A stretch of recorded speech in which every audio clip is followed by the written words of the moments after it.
Hey everyone, welcome to the Bible Belt Bros podcast. 2 weeks in a row, Andrew. We are doing this thing right. I tell you what. It's just been 2 weeks. We'll see what happens after that. Right. But yeah, how's your week been so far? Been good? Yeah, it's been good. Yeah, me too. Getting back to the new normal, as they say. Hey. I have a hard time working from home. Like, I love working from home, don't get me wrong, but my motivation for a full 8 hours... It's harder. It's hard. And it's hard. Basically, living and working in like 1,000 square foot area is also kind of hard. And then when your only person to hang out with is your dog, that's more difficult too. So it's hard trying to stay motivated for me. But see, my job, I don't ever have anyone around me, but I have another place to go, and so it's not as hard because when I'm there, I have no distractions. It's actually a lot easier for me to get work done. Whereas if I'm at home, I'm usually by myself, but it's a lot harder to get anything done just being at home. I'm watching more YouTubes or more Netflix or something. And I have a dual monitor set up at home and a dual monitor at work, so it's really no difference. I don't have anybody around me in either area. Either place, I have dual monitor. It's the exact same scenarios, but when I'm at work, I work. It's a mindset. It is flip. It's crazy. Because for me, getting ready is kind of one of the things. Just not being in my sweatpants and tank top, and actually getting ready and going into a place with a specific purpose, just changes the mindset of what I'm doing today. It's easy for me to like throw anything in front of work. Like, oh, I got to mow the yard. Can't do it at 5. I better do it at 3, and then it's just, too late to really get back into a new project. I guess I'll just really hit it hard again tomorrow. Yeah. And then I don't hit it hard again tomorrow because I find something else to put in front of it. So I just have like a mindset that, even in my job, we would work from home at least one day a week. So I'm used to working from home. It's just, I think when it goes to 2, 3, or 4 days, it's in a row. It's just, One thing I've trained myself to do is at least change into work clothes, because I do work better at home if I'm in work clothes. Like you said earlier, that does kind of flip a switch in your mind. And so that's just one of my things. But so then we could bring up the topic of, so does what you wear to church, if you're showing up as you are, not as you should be, is that? So I wear, nice clothes to church too. So we could talk about that. Because you wear your work stuff to church. I do, which are nice clothes. Now there is a difference to me, and I feel like it's going to be an issue when I'm the old person in church and we have the younger ones. But it's a different feel when a worship leader is wearing shorts instead of a worship leader wearing jeans or whatever. And I know that this isn't going to age very well because in 20 years, everywhere is going to be wearing shorts, that's no, they may go back to zoot suits. Well, exactly. But, we're in the roaring 20s right now. I remember, me wearing jeans was a big issue growing up, by the old people. And I feel like I'm going to be the old person saying, it's just too hanging out-ish, you guys wearing shorts, singing songs. I don't know. There's something weird to me. Like, I always wear jeans, even if it's like an outside 100-degree worship thing. Like, I feel like jeans just sets a tone. I'm always in slacks. So, but you go to work after church. Yeah. Like I don't mean like showing. I just mean on stage. I know. I get that. On stage, that presence. To me, I wear slacks a lot. I actually am wearing shorts right now, but it's your day off. It is my day off. But to me, slacks are comfortable and they're soft and they're lightweight. They still let air through, and so to me, they're almost as good as shorts in the comfort level. Even though I'm wearing a belt and I'm fat, they're still very. If you're fat, why do you need a belt? Because I won't say that part. My belly pushes them down. There we go. I'll say that. There we go. Now, I have no butt. And so with my belly and no butt, my pants just fall down all the time. Yeah. I'm to the point where my shirts are long enough when I'm standing up, but when I sit down, they start riding up, and I'm like, gosh, I cannot go to extra large shirts. Dude, So, I'm at extra large. They're comfy. Shut up. I'm not going to do it, Andrew. Do it. I'm not going to do it. They're comfy. I'm sure they are. I mean, I could wear large, but I just have to work at a standing desk at work all day because I don't want my belly showing. dude, I tried that. That is hard on my back. Mine goes up and down, like my little standing desk. So I like to switch every once in a while just to kind of change it up a little bit. But so I recently at work, I'm in real estate. I work for new construction, so I sit in model homes.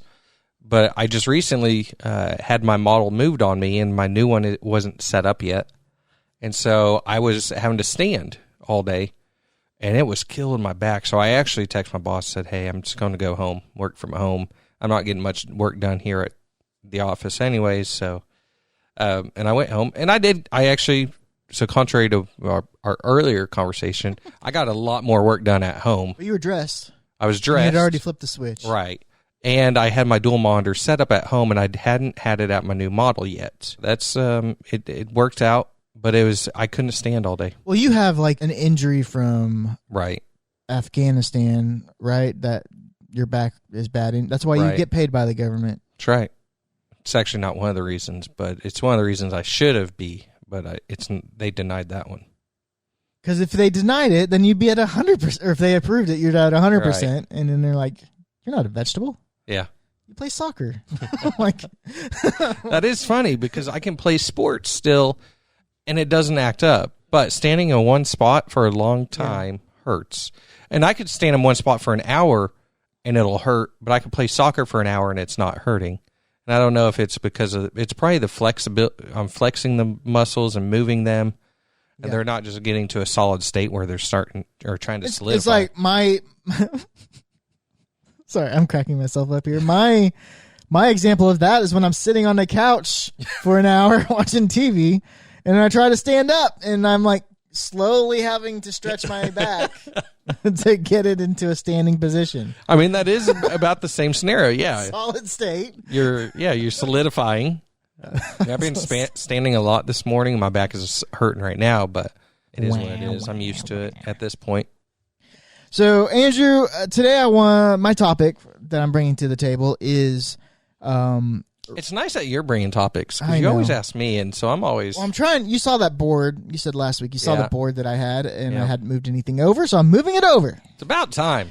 And so, today's topic is reaping and sowing, and I was just thinking about... People always talk about karma, and... My wife is one of them. Your wife is one of them. And when we say we believe in karma, what do you say? I don't believe in karma. I believe in Jesus. You believe in Jesus. So that kind of made me start churning the butter. Is that what? I mean, you can say that. The wheels are turning. Wheels are turning. And started making me think, like, what's the difference between karma and Jesus talking about you reap what you sow? Mm-hmm. And so that is the topic today, is let's figure out the difference of that. And if we're wrong, let us know in the comments. Well, I mean, it's really easy to tell the difference, especially, I mean, last week I pulled out my phone and Googled your topic. And, I mean, that's how easy it is. Just pull out your phone and Google karma. Google it. Just type in the word karma. Well, okay, Andrew, let's just, then we don't have a podcast if we just Google stuff. I get it. But you can't believe Google on everything. So many people misuse, and my wife is one of them, misuse the meaning of karma, is what I'm getting at, which is why I believe in Jesus and not karma. Also, karma is a Buddhist thing, and or is it Hindu? I don't know. It's either Buddhist or Hindu thing. Well, let me read this. Galatians chapter 6 says, "Do not be deceived. God is not mocked. A man reaps what he sows. The one who sows is pleased of his sin, and from that nature will reap destruction. The one who sows and is to please the Spirit will reap eternal life." You're reaping what you sow. And so people use karma as in, like, I'm going to be nice to somebody today because it's going to come back to somebody being nice to me tomorrow. kind of thing. And people use it that way. And I think that is more of a reaping and sowing than it is a karma thing. Well, so I quickly Googled the definition of karma, and it is, it's actually Hindu and Buddhism. So I was right on both of them. It's both of them. I thought it was just Buddhism. The sum of a person's actions in this and previous states of existence viewed as deciding their fate in future existences. So what you did in your last life, whether you were a dog, a cat, a bird, a human, whatever you did then, if you did good then you will be rewarded good or better now. Yeah, so I think that's the difference, is karma isn't in just this lifetime. Right. Karma says, in my previous life, I must have been really bad because stuff is just happening to me in this life. And I don't think most Christians use karma that way. No. But they see karma and they define it as reaping and sowing in their mind. But when that is the same principle, and like most things when it comes to Hindu or Buddhism or all that kind of stuff, there's some biblical principles. Like yin and yang? Huh? Like yin and yang? Yeah. Kind of. In all goodness, there's a little bit of bad, and in all bad, there's a little bit of good. But Jesus is totally good. Exactly. So that's not true. Exactly. But in all of us, we all have a sinful nature. I think that's we all maybe are good people, but we have sin in our lives and sinful nature. And so we need the completely perfect circle. They missed that part. That would be Jesus. Yes. But then us, yes, it would be the yin yang symbol for us. I'm trying to do it with my fingers as you're looking away, but there we go. It's funny. So I Googled karma versus God. Oh, that's actually not the one I wanted, because that's actually a good point. But everything is, it's like Hindu websites trying to convert you. No, they're not trying. They're trying to make karma look the same as Christianity, essentially. Yes. So it's like HinduismTimes.com or websites like that. Now, this one is, what's the difference between grace and karma? Which I would like to dig into that, but I don't want to, take my time reading this article while we're on our podcast. I probably should have researched a little more. But Dusty and I like to do this thing where we don't necessarily tell each other We're the topic. asking the questions and not telling each other, and then, you like to do that to me, so I'm just basically doing it. I like to do that with the shocking topics to you. Yeah, which is basically everything that you bring to the table has some sort of shock value. But what I'm trying to do... I still don't have an answer. Is it the porn star or the person watching that's sinning? Let us know in the comments, and if you haven't watched it, look it on YouTube. So, all right, go ahead with what you're saying. So, let's talk about grace and karma then. Say in a road rage situation, karma would say, they're going to get what they cut me off, they're going to get in a wreck or something bad's going to happen something like to that. them. Where grace would just say, well, if there's more grace, there's going to be less road rage. And so I guess road rage, in that instance, they cut you off. The road rage will come when you react to them. Mm-hmm. So if you're mad if you get angry at them in a road rage, then you're going to cut somebody else off and they're going to get angry? No, that's cause and effect. Yeah, because road rage is the reaction to an action. So cause and effect right there. They cut you off, now you're going to do something back to them immediately. Whereas grace will say, just let it go, and now there's no road rage. Right. You're going to show them grace, which is more the Christianity thing. And does karma think that by showing grace, somebody will show grace to you when you accidentally cut them off? That's what karma would say, yes. Yes, that's what karma would say. Well, no. That is how people use karma would say it. Okay. Because karma would be, okay, you didn't react, so I will reward you in your next life. So you're saying karma doesn't have any effect on this life. It affects our next life? For the most part, that's what I'm saying, yeah. Gotcha. That's how I understand it, is the goodness you do now will be rewarded to you later in another existence. You won't necessarily be reincarnated as a human in your next existence. Correct. Lots of people want to come back as dolphins. Right, or birds, so that they can fly. Yeah. And maybe that's part of their karma, is if I do enough good, then I will get to pick my next existence. And maybe I can come back as a dolphin or as a bird or whatever. I don't know if that's 100% true as far as it only affects your next life, but most people, Christian-wise, use karma as obviously not the next life. You reap what you sow. They're not getting a bigger mansion in heaven because you didn't flip somebody off. You just be happy to get to heaven because you flip somebody off, and that is grace. And that reap and sow, people will construe that as karma or the Christian version of karma.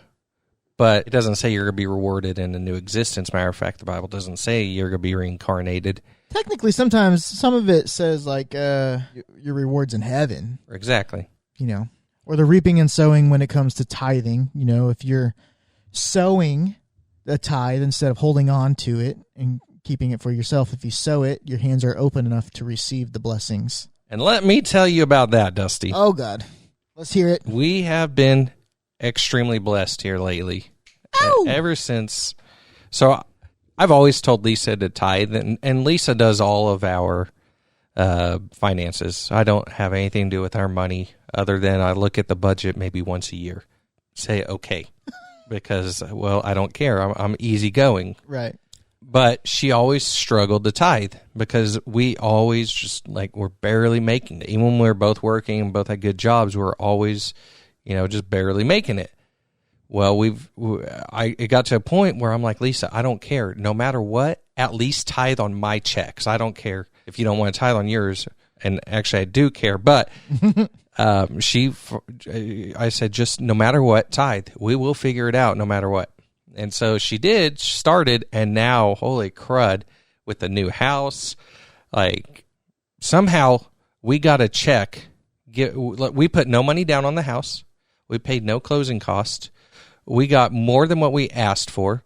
So we got a home warranty, which we didn't ask for. It was almost $1,000.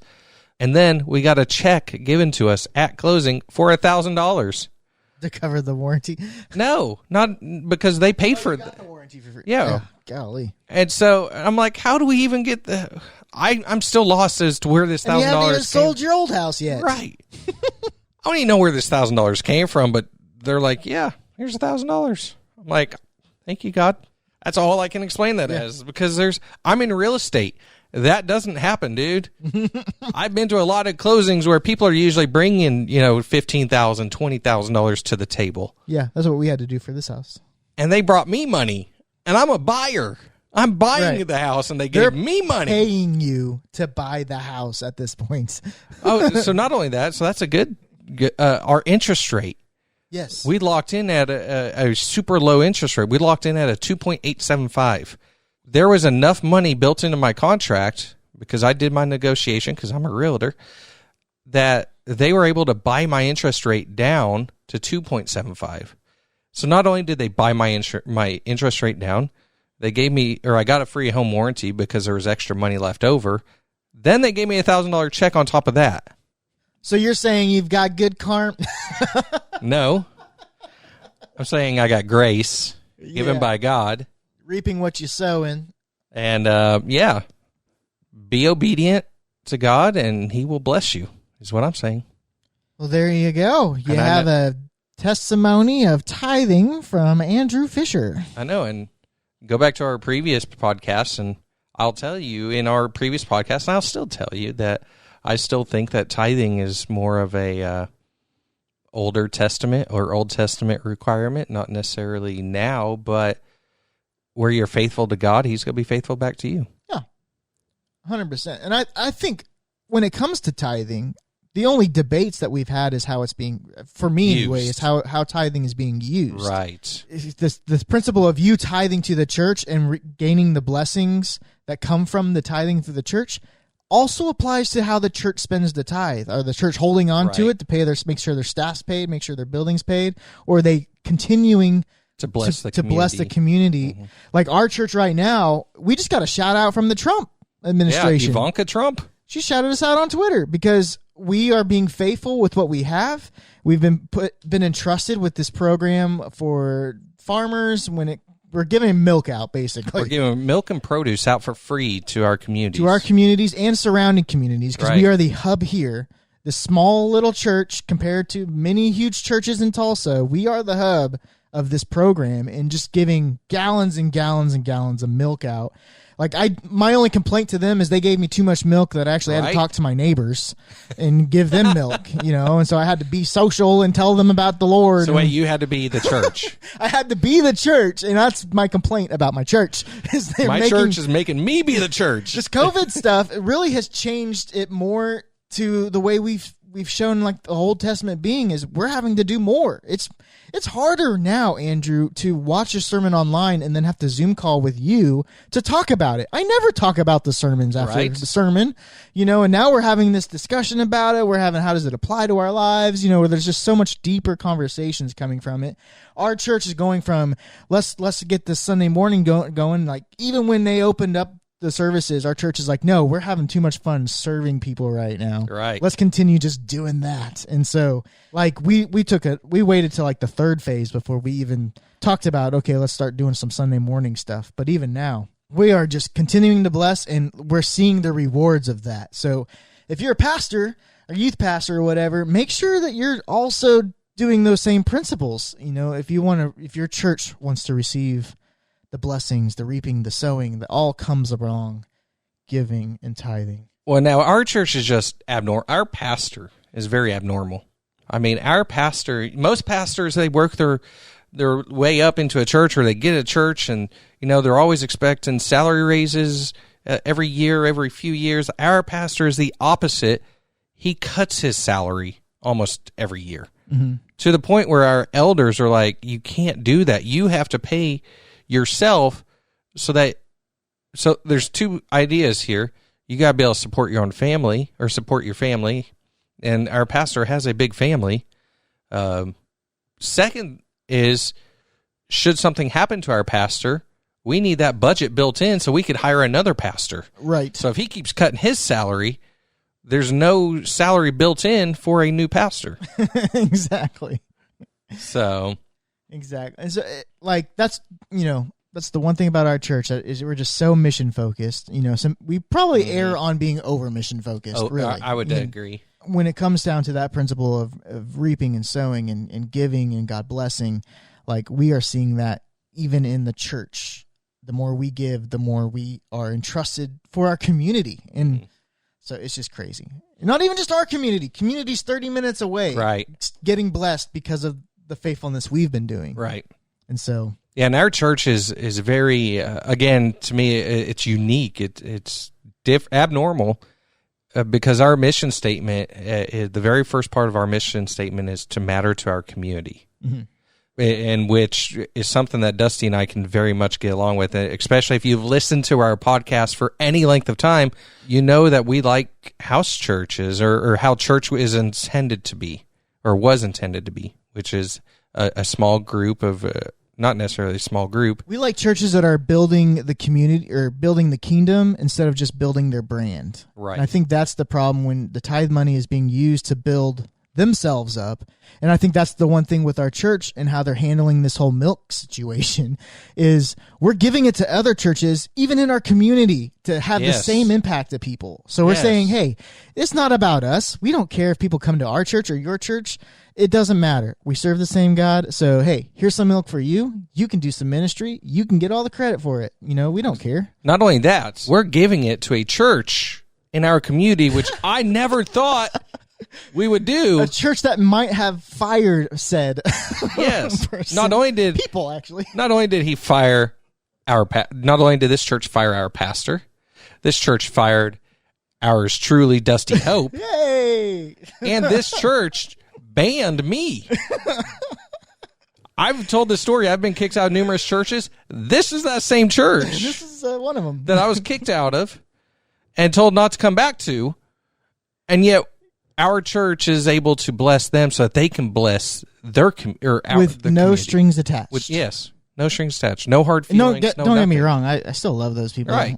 Yeah, I do too. I don't want drama to come out of the fact that we're just saying we are with a blindfold on giving it to whoever's wanting to use it. And, and that's just how goal. We've been blessed, and we're able to bless others, and we want other churches to do the same thing. We want them to bless the community because every church, they have their own small community. We can't reach everybody in our city. I mean, there's different denominations that don't believe in what we believe in, and they're hardcore, and so they're never going to step into a quote-unquote Baptist church, right, or a Methodist church, or a Presbyterian church. And so we're a hub, so we're able to reach out to that leadership, and that leadership is willing to accept the help, and then they will help their congregation and their community. Well, and there was somebody in our church that quoted that God didn't just come to save church that matters, and so he came for everyone. And so it's not our job to be like, look, we've been blessed by God for this thing, so we're going to do everything, and our church is going to grow massively because we were entrusting.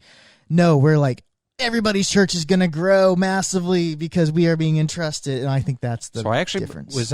I believe that was the same person who got tweeted by Trump, Ivanka. Oh, really? Yeah, I think she said that. Nice. Yeah. Nice. Reaping and sowing. It's a biblical principle. You should do it. Karma is not. Understand when you're saying that you make sure that when you say you believe in karma, that you actually do believe in karma and you're not actually just believing in a biblical principle. Because here's the deal, you're robbing God of that opportunity of saying, hey, I'm reaping, I'm sowing these seeds, and God's blessing me. Instead, you're saying, Buddha is helping me out in this situation. So be careful. Right. Karma is a Buddhist and Hindu theory, not a Christian principality or principle. Principle. Sorry, not a principality, but principle. We don't believe in those principalities. We believe in Jesus. That's right. So that's my 2 cents on karma. And every time my wife says that's karma, I always respond. And you're going to send her a link to this podcast? No. No. You'll link it and she'll see it because she's always on Facebook. Although she says she's not. Be sure to check us out on YouTube if you haven't already. Next topic. Is Facebook the devil? All right. We'll do it. All right. We'll see you guys next week. Take it easy.